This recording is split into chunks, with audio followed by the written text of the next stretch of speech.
Welcome to the Franchise Freedom Podcast, where you can escape the corporate trap through franchise ownership. Here's your host, Giuseppe Grammatico, the Franchise Guide. Welcome to the Franchise Freedom Podcast. I'm your host, Giuseppe Grammatico, your franchise guide, the show where we help corporate executives experience time and financial freedom via franchising. Thanks for joining us. Well, congrats, you made it. This is week number 3 of the series, 3 weeks to finding your perfect franchise. This is the final week, final stage. Really excited. Just to recap, we had week number 1 where we said, let's start off and figure out if a franchise may or may not be a good fit. And we talked about, being able to follow a process and system, time frame, as well as the capital requirements. Week number 2, we talked about, the consultation. What does the ideal business look like? Not just settling and saying, all right, well, this franchise offers X and I'm looking for Y.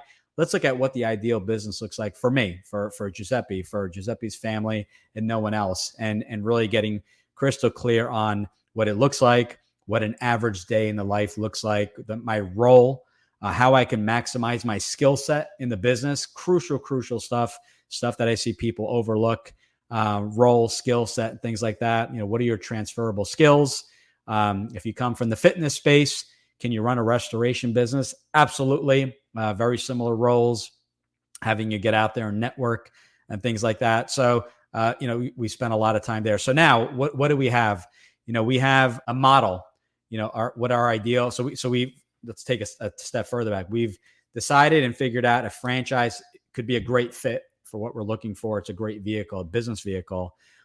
We've put together what our ideal business looks like, and we summarize that in a model. And if we're not working together, you're putting together, all these characteristics and what that specifically looks like.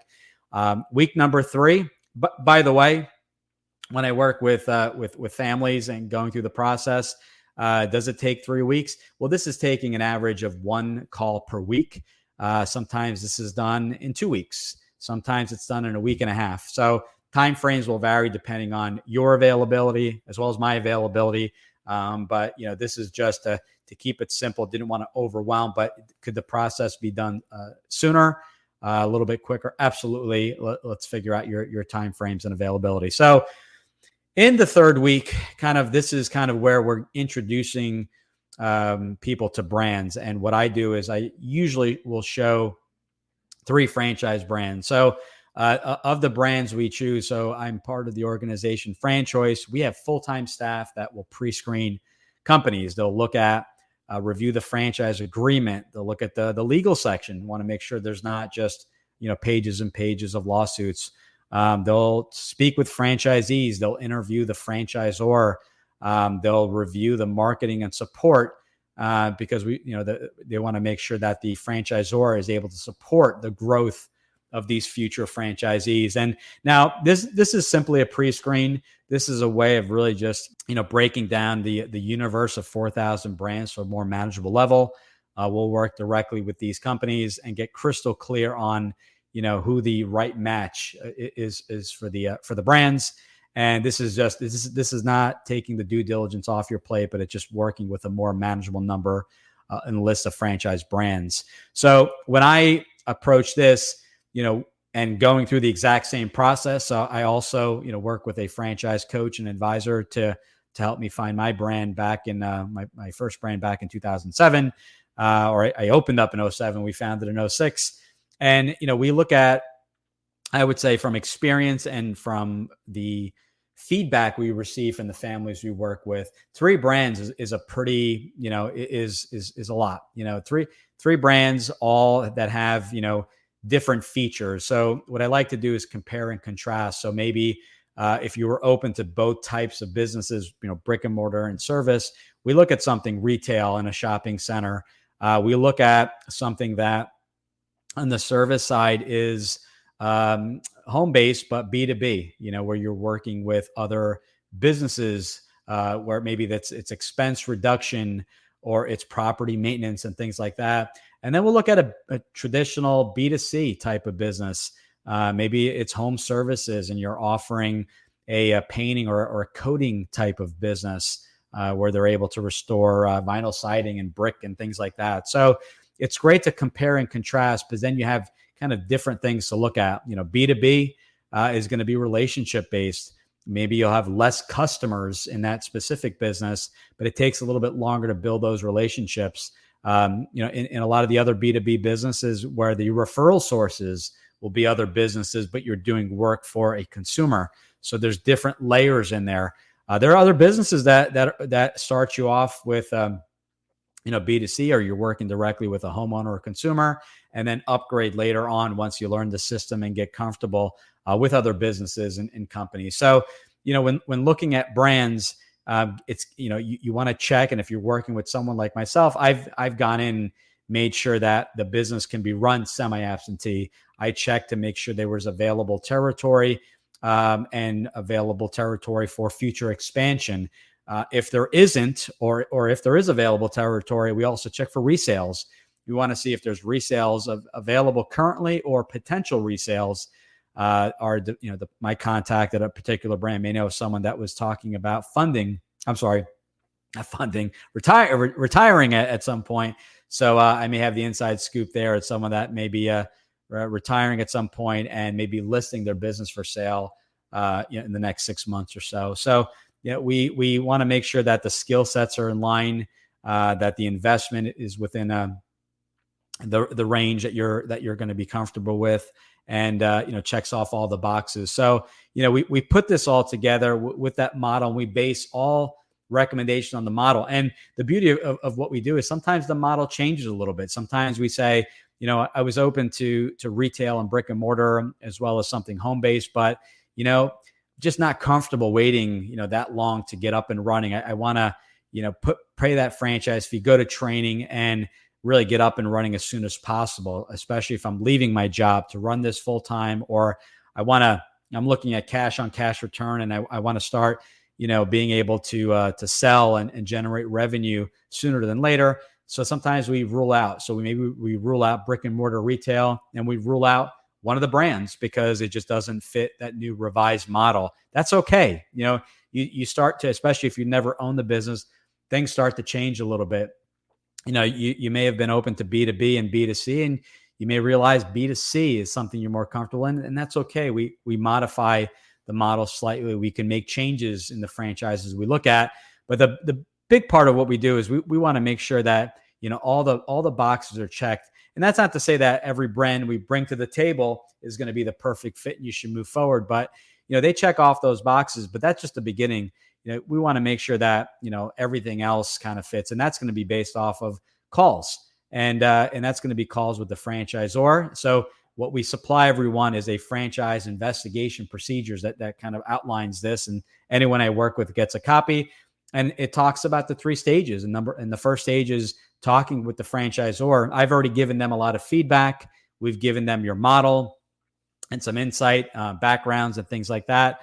So you want to talk to them, get very clear, and this could be anywhere 2, 3, 4 phone calls, getting clear on the territory availability, helping put together a pro forma, talking about kind of what the average day in a life looks like. So all great stuff, answering questions and concerns and things like that.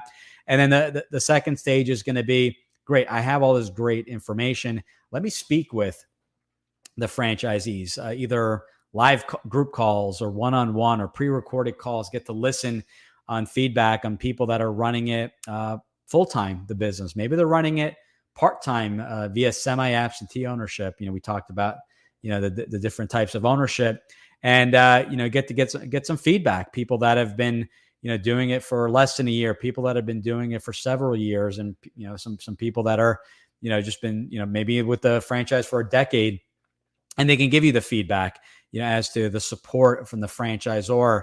You want to look for positive feedback, negative feedback, and everything in between. You want to get, crystal clear on the culture of the franchise, and the training and the support. And sometimes support needs to be revised. And support, we just saw a franchisor where, the franchisees were asking for more support, and they literally double the length of their training to really kind of make sure they covered all the areas that, and checked off all the boxes that the franchise owners were requesting. So it's a great, calls to make, and talk to franchisees. If you're looking at a brick and mortar location, a restaurant, talk to that local person, get their feedback as to, the support. And hey, knowing what you know now, would you do it all over again? That's the $1 million question. And so these are all stages. So and these are done in an order, in a particular order. Learning about the franchise, then speaking with the franchisee, so you know enough about the brand, not just what they do, but specifically the investment, the return, the average franchisee, the role, everything that goes along with it. What does your team look like? You want to be, another characteristic we didn't talk about was employees. Are they W-2 employees? Are they contractors? What does that number of employees look like? So, and that would be stage 2. And then stage 3 is once you're, I would say about 80 to 90% certain about moving forward with that particular franchise, then you go out and do a meet the team. It's called Meet the Team Day, Confirmation Day, Discovery Day. 3 terms that all mean the same thing, where you'll fly out and meet the franchisor, shake hands with the founders, CEO, support staff, other potential franchise owners. You may have some existing franchisees there, and get to really talk to the founders and talk to the captain of the ship and figure out where the ship is going. What are the next 5 to 10 years look like? What are changes and via support, and are there going to be additional revenue streams and things like that? So that's a 3-step process, just kind of in what the due diligence looks like. And, really going back to the beginning stages of due diligence, you're always looking for ways of figuring out if it's a good fit. But on the flip side, you're looking for ways that the franchise may not be a good fit, because if you're starting with 3 brands, ultimately, would love to own three brands at some point, but you really want to start off with 1. So you want to look for things that can help narrow down the search, and that narrowing down could just be the territory is too far, or one is requiring, it just seems to require more hours from you, and you just don't have the hours. One is offering a lot more on support. It may be turnkey marketing, but another brand offers marketing that has a call center attached to it that also does bookkeeping, services, which is something new that we've seen. So it just mean from a support standpoint that the franchisor are just offering a lot more, and there's a better fit. So they can all be great fits, but there's a better fit out there, and you won't know that until you do the calls. And I just talked to someone today that had an individual call with the franchise, and they said, "Well, I just can't figure it out." And I said, "Well, you can't figure it out because you don't have enough information. Get on the weekly calls, bring up the questions, bring up the concerns, because, a lot of these concerns can be addressed. And just because it's addressed doesn't mean the franchise is going to be the perfect fit, but you want to make sure these questions are answered, the concerns are addressed, so that you can figure out, if that brand is a good fit." When I work with individuals, we check in weekly because, ultimately the goal is to kind of review things. How has progress been? What's your feedback on the franchisor? What are your thoughts on the role, which can you see yourself in? And I would say by 1 or 2 calls in, you have a pretty good understanding. In some cases, it takes a 3rd or 4th call, but typically by the 2nd call, you have a general good understanding of the brand and the role, and you're able to start scaling back on the brands. On this call, we also revisit funding. This is as you start to do the due diligence, it's a great time to connect with your funding partner. And we've worked with a company, Friend Fund, and there's plenty of other brands out there, but companies out there, I should say, and they really understand franchising, have done quite a bit of funding with hundreds and hundreds of brands, and they're able to kind of say, okay, where are you at now in the progress in the process? And you may come back and say, still haven't decided, but we've ruled out brick and mortar, so the investment is going to be a little bit less.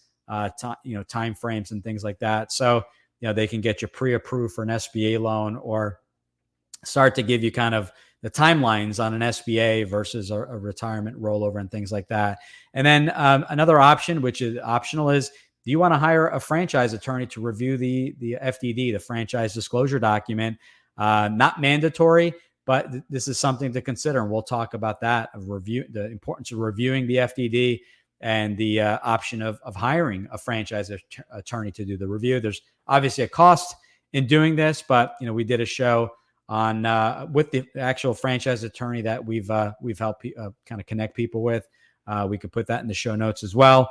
But that is kind of the third stage. And the third stage, or I should say week number 3 in finding your perfect franchise, it doesn't end here, right? It's not 3 weeks. And at the end of the third week, you select the brand. The due diligence process could take, after, speaking with the brands directly, could take, we've seen it happen in a month, 2 months. It all depends on, when you're on the calls, your availability. But typically, I would say it's between 30 and 60 days. You really understand the brand. The franchisor has really put together a presentation, and kind of figured that all out. Second stage is, how much time do you want to spend speaking with franchisees and listening to these validation calls? And then the third being, going to that confirmation discovery day. Sometimes it just doesn't work and they're monthly. So what brands have done, they've offered virtual discovery days where you did it via Zoom or virtually essentially via video. Not every brand offers that, and some brands offer that exclusively. So it's something to consider where you may not be able to make it in February, so now you have to attend the middle of March, which could obviously extend things. But this is my simple way of putting the 3 weeks together. The 3 pillars per se. And if it's franchise isn't a good fit, why look at brands? If the money isn't there, then figure out an aggressive way of being able to save and put some money aside. But you need to be honest with yourself. You need to make sure that you can follow a process. And if you can follow a process, that's exactly what a franchise is. They're going to also follow a process and getting you informed and talking to the franchisees and making the decision. And then after paying that franchise fee, it's another process. That process is going to be, this is the next thing that we require, maybe video training, followed by in-person training at the home office, followed by, finding your key employees and maybe finding an office outside the home, or it may just be a home-based office. But everything is a process, and it really simplifies things, reduces the anxiety, because they've kind of laid out exactly, what this all looks like. So 3 weeks in finding your perfect franchise. I hope you enjoyed the series. We're going to work on things down the road, and after owning a franchise, things to look out for and think about and things like that. So thanks for the feedback. I appreciate the idea of putting this one together, and I open to your feedback. So if you listen to the show and you had a topic for a future show, or you want me to dive into a certain area in a little bit more detail, I spend a ton of time with the candidates and families we work with. So one-on-one, there's no cost for our services. We are paid directly from the franchise companies, like a real estate agent or executive recruiter. So you can go right to the website, ggthefranchiseguide.com. You could book a call. That's 20 minutes. That's step number 1. We figure out together, not me, just me, but together, if a franchise is a good fit, and you'll have some things to kind of think about before that call. Or you feel free to, take advantage of the podcast and listen in and things like that. But that's a good starting point. We'll walk you through the entire process, and then we'll make introductions directly to the brands. And when we make introductions with some of the brands we work with, you'll typically get an email with some additional info and a calendar link within 24 to 48 business hours. So you definitely have priority access to the brands, because they know if we've worked together and that you're a great potential qualified franchisee and candidate for that specific brand. So you definitely get priority access, since we've already put a lot of work in figuring out the brands that could be a good fit. So thanks again. I hope you enjoyed this. And till next time, looking forward to your feedback and recording our next show. Take care. Thanks for tuning in. If you want to learn how to make the transition from corporate to owning your franchise, join Giuseppe on the next episode. You can also follow on all social media platforms and achieve financial and time freedom today.